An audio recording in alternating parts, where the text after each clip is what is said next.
All right, we're here with Patrick Lever, founder of local original band, the Phoenix Bridge.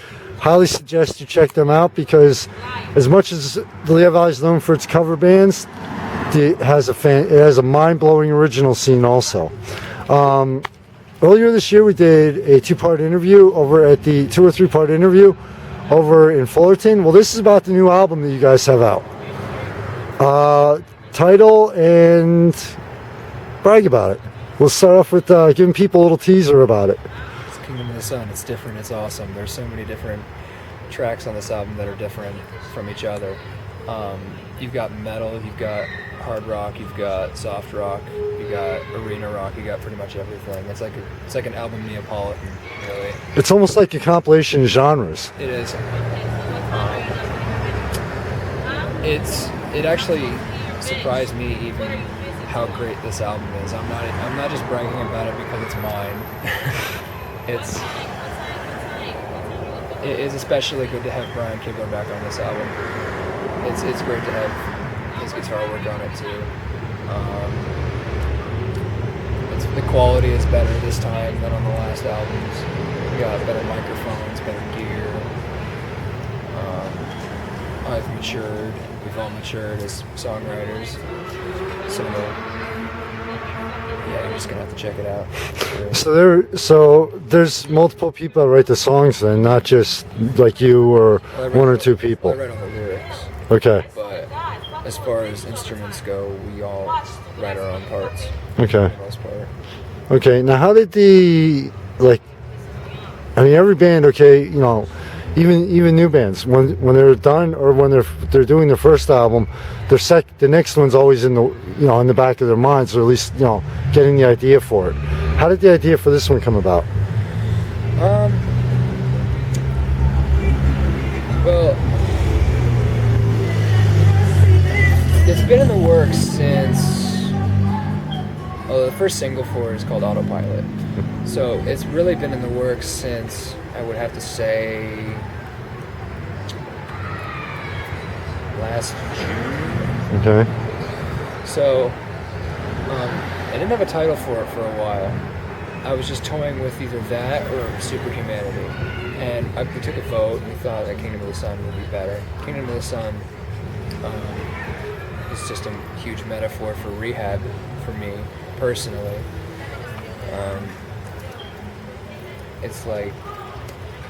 It's almost like the sun coming to wash away whatever problems you've got.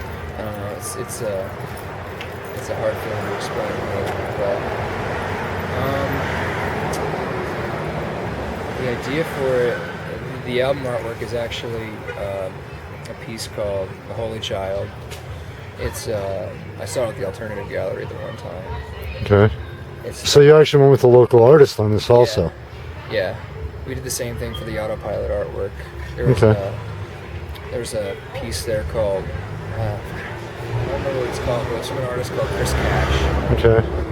I really liked his work, so I wanted to use more of it, but I didn't have time to photograph any of it before I had to release it, so I just used what I had.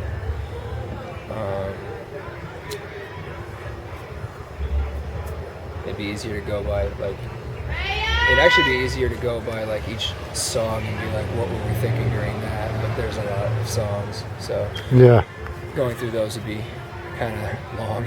Yeah. But, so, a lot of this, though, when we were talking, and, you and I have become, good friends over the course of since we've known each other. Oh, yeah. A lot of this album, would you say it's more so, or as much as the first album is from your personal life? Would you say this is a lot more the lyrics are a lot more personal as the last album, or just kind of on the same level? I found myself to be a lot more expressive as I went on, because I found different ways of explaining myself or talking about my feelings. I found different ways to express it. As I got older and I wrote more songs, my lyrics just ended up getting better and better. I'd say, in that respect, more so in the last one. Because in the last one, you're always you just want to write a good album. So you're just constantly second guessing everything you write. It's like, is this cool enough? Is this not cool enough? Should I scratch this? And Almost like if you're trying to write a commercial album to like, okay, I want to impress the record companies, basically. yeah, but then between then and now, I kind of like got into this mode where I'm like, well, why don't I just sound me? And if they don't like it, well, then that's on them. Yeah. I'd rather have them like me for something I am than like me for something I'm not. Or I'd rather have them hate me for something I am than like me for something I'm not. Okay. In other words, don't be fake. Be real. Be yourself and be real. Being fake is the absolute worst thing you could do. There's a lot of musicians that get by on being fake, but I don't know. I don't think there'd be any enjoyment in that for me.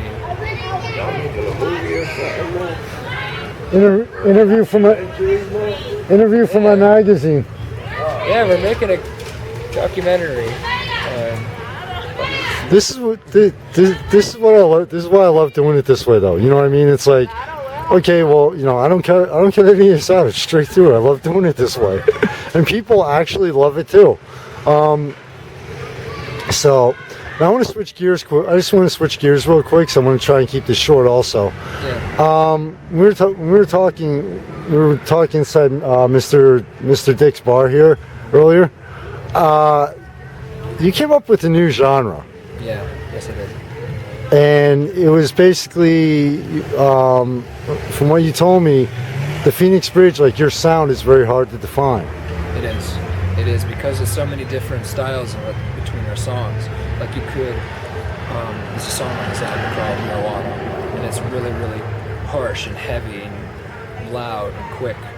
Whereas you got a song like the Autumn Song where it sounds like the Goo Goo Dolls rolling or something. It's so different. It's drastically different from any other song on the album, and every song is like that. And so much so that you can't really pinpoint us. Like, well, now they're on the subject of the Goo Goo Dolls. They have a lot of soft songs. I guess you could call them soft rock or alternative, like, I don't know. Alternative soft rock. Alternative soft rock, yeah, they are definitely that. Yeah. Or Iris is my favorite by them. yeah, I love that. Aerosmith is definitely hard rock. It's Yeah. definitely rock. Metallica is definitely metal. Yeah. It's hard to put us into that category. So I had trouble with that for a while. I thought maybe like grunge, but no, you can't put that on there because some of the songs aren't grunge worthy. Alternative rock doesn't seem to do it because we have guitar solos between me and Brian. So definitely not soft rock completely. So I was thinking one day, and I actually dress like this. Like, I don't know. I guess I discovered it by accident. The way I dress most of the time, where I would have like if there's like a trashy T-shirt, like something like, if you've seen the movie Paul, there's like the picture of the alien flipping Yeah. you off. Yeah. Yeah, I have a shirt like that. So if I would put that on underneath, but then you'd put like a nice blazer over top, and then so you've got something trashy, and then you've got something classy. It's classy trashy or crashy. So in a way, you're just giving them the best of both worlds when you just walk up to somebody and be like, oh, he cleans up nice. Oh, but he's got a bad streak too. Yeah. I like this guy. And then I started to think about it. I'm like, that's what our music kind of is. It's like you're giving somebody the best of both worlds. So why not just invent your own genre and call it crash rock? Yeah. I mean, think about it, in the early 90s, in late 80s and early 90s, though, it was like, I can remember where it used to be like, okay, rock, soft rock, country, you know, and all of a sudden in the late 80s when the techno hit and everything, all of a sudden everybody just like, there were so many genres invented because there's so many different styles of music out there. Yeah. Where it was like, okay, techno, alternative, you know, death metal, speed, you know, and it's like there was actually so many, you know, even 20 years ago, there was an explosion in new genres, and all of a sudden it became, okay, what goes where? So yeah. Well, I kind of think that we've hit a plateau musically because everybody's doing like, you have a lot of bands coming out with the same genres and from the same vein. You need something like they did in the 90s where grunge came out, where they didn't know what to define that either, so they're just all grunge. Yeah. I mean, alternative basically was the same thing when it came out, where any band that couldn't be defined, oh, well, you're alternative. Yeah, I think they need a new genre now because alternative itself has become like at first alternative was like anything different. Yeah. Now alternative has its own sound. Yeah. Now you have to invent something else to make the other people that don't fit into the alternative vibe. So Crash, I guess, will define us because you can't go alternative because that's just redundant. Yeah. So yeah, we've hit that plateau, and I think it's time that you start inventing something else and going with that. Okay. And I just thought of something else about the album, which this actually came from another local band, My Maze, their first album. Can people, like for the album itself and all the songs on it, is it more of a progression, like almost like a storyline to it, or is it just kind of like jumping from one song to the next? Like, you know, does like each song could like some people interpret it as, okay, each song tells a part of the whole story, the entire story, or is it kind of just You mean like in order? Yeah. Well, it's not really in order.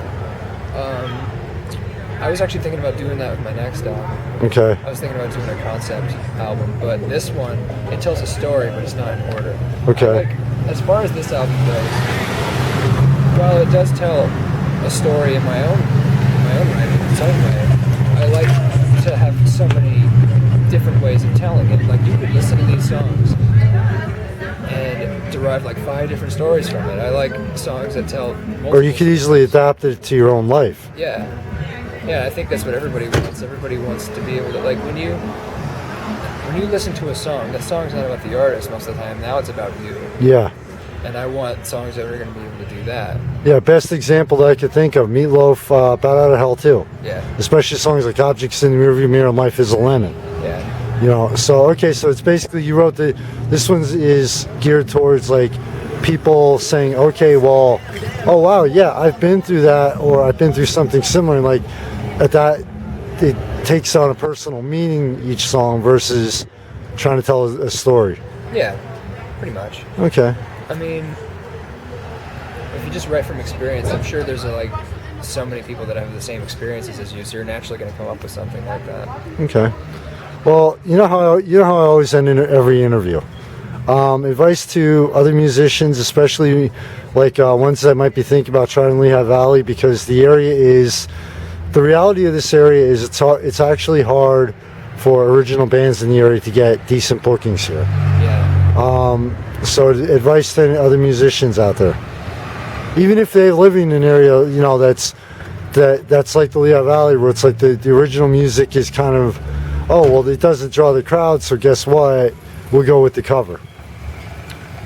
Don't sell yourself. I probably said this in another interview somewhere, but don't sell yourself and be something that you're not. The worst thing you could do for being a musician is be fake, because the audience will know it. It's so easy to find. Like, if you listen to Nickelback, if anybody likes Nickelback, sorry, but I don't like Nickelback. I like some of their music because I can relate to some of it. You know what I mean? Yeah. Where it's like you know what we were just talking about. Like I can't think of the name of the song, but like the video is where, like at the very end of the video, they show the headline where the girl gets like T-boned, her SUV gets T-boned. Is that the one with I've seen that video before on VH1 or something like that. It's Saving Me. No, it's another one. It's just give me. But anyway, it's like I could relate to some of their songs. So it's like, yeah, I'll to a point, yeah, like Nickelback, but some of them are, do sound the same. So well, there's a lot of mainstream artists out now that basically it's easy to tell when they're just phoning it in for a paycheck. It's the audience can tell, and when the audience can tell, I don't know, like, but I guess you could say Nickelback is still famous and still making money, but at what cost? I mean, there's not many people I know that, it's kind of like the Justin Bieber effect. Who likes Justin Bieber? yeah, Do you know anybody that likes Justin Bieber? No. He's famous somehow. Yeah. He has fans. They're somewhere, but I don't know them. yeah. But I guess you have to kind of drop into the teenage and below on that one. yeah, but ultimately, it's way more fulfilling if you just be yourself. Do not sell out or create a fake version of what you are. Okay. Do not create a fake you in order to sell records. Don't do that. It's ultimately, even if it makes money, like the whole cover thing makes money, but wouldn't you rather have something more fulfilling with your one life that you have? I mean, it's not that there's anything wrong with that. It's just the fact. Yeah, I mean, I love cover bands. You know, my magazine. You know, we support all the Leo Valley music. It's just The reason I got into original music is the fact that at the end of the day, if I'm playing covers now, I'm going to be playing covers 20 years from now. I'm going to be in the same place. I don't want to be in the same place. I want to be higher up. yeah. I want I want to look out in the crowd and see people singing my songs. I mean, I think the greatest feeling in the world is if you go out there and you don't even need to sing your song, they'll sing it to you. Or have somebody else. The greatest form of flattery. Have somebody do a cover of one of your I songs. wish somebody would. Don't knock it. You guys are still a young band yet. Yeah, Good point. And by the way, I just thought of the name of the song. Someday. someday. Yeah, that's the name of the Nickelback song. Oh yeah. So it's, you know, some of them I could, but yeah, some of them I was just like my belated wife, she wanted to go see him one time, and it's like I saw some of their music videos where it was live in concert, and I looked at her and said, studio? Yeah, I'll go see him. Live? I said, have fun. You know, so yeah. But yeah, it's like, I hate to tell you, I do like some of Nickelback stuff. I stopped liking, like, the final straw with me with Nickelback is when they ruined Saturday Night's All Right for Fighting live. I didn't hear that one. They also ruined they ruined We Will Rock You. They covered We Will Rock You and recorded it and sold it at Walmart. Oh God. That's like the most commercial thing you can do, and I don't respect that at all. Yeah. Now, how I actually fell in love with Nickelback was Chad Kroger's Hero. I heard Chad Kroger's solo song before I ever heard of That Nickelback. actually is better, I think. I liked that better. Like, most people would hate me for saying this. They'd be like, how can you like that song? I'm like, I was like 11 when it came out. I don't think I had like taste back then. I liked it back then. It's nostalgic to me. I like that song. It's from Spider-Man. Yeah. So, all right. Well, thank you very much for your time. It'll be in next week's edition, just because you know how the weekends are here, Yeah. especially now with this one with the Arts Fest. Oh, shouldn't we like promote the Misfits? Yes, please. October 30th, the Phoenix Bridge is opening for the Misfits at the Sherman Theater. Tickets are $16. If you want one, ask either myself, Brian Kibler, Matt Lever, or Ryan Martin, or you could get in touch with our manager, Kiri Corbett. Okay. Now, I got a quick question. Now that I think about it, this is the first time you're actually playing with like a major recording artist, though, opening for a major recording artist. We've opened for 9 days before. Oh, okay. They're that band that does that song, This Is the Story of a Girl. You know, this is Yeah. the story of a girl. Yeah, we've opened for them. Okay. This is the first time, though, that we're opening for, like, on a big stage like that, though. The Misfits are most decided, like, are way bigger than 9 days, though, because it's like, even if you don't know any of their music, you know that logo. Yeah. It's a skull logo. It's, Or you know the name. All you gotta do is see the name. It's like, okay, you know at least what genre they are. yeah. I hope they like Crash Rock. So you guys excited and pumped about this? Oh, yeah. Yeah, we're ready. Okay. I know it'll be one hell of a show, and you guys, another local band's gonna be opening. That's why it's like, I want to go there for the local bands. It's like, to the Misfits, no offense, I really never listened to your music. I never got in that genre. But trust me, if you listen to this interview, these bands, chances are you'll come out with a high level of respect for both bands, and possibly get an awesome taste of, and hopefully get a great taste of what the true Lehigh Valley music scene is like. So, but thank you very much for your time. Everybody out there, check out the Phoenix Bridge, a new album. These guys, trust me, if you get a chance to see them, they will rock the house. So thank you very much for your time. Enjoy the weekend. Thank you.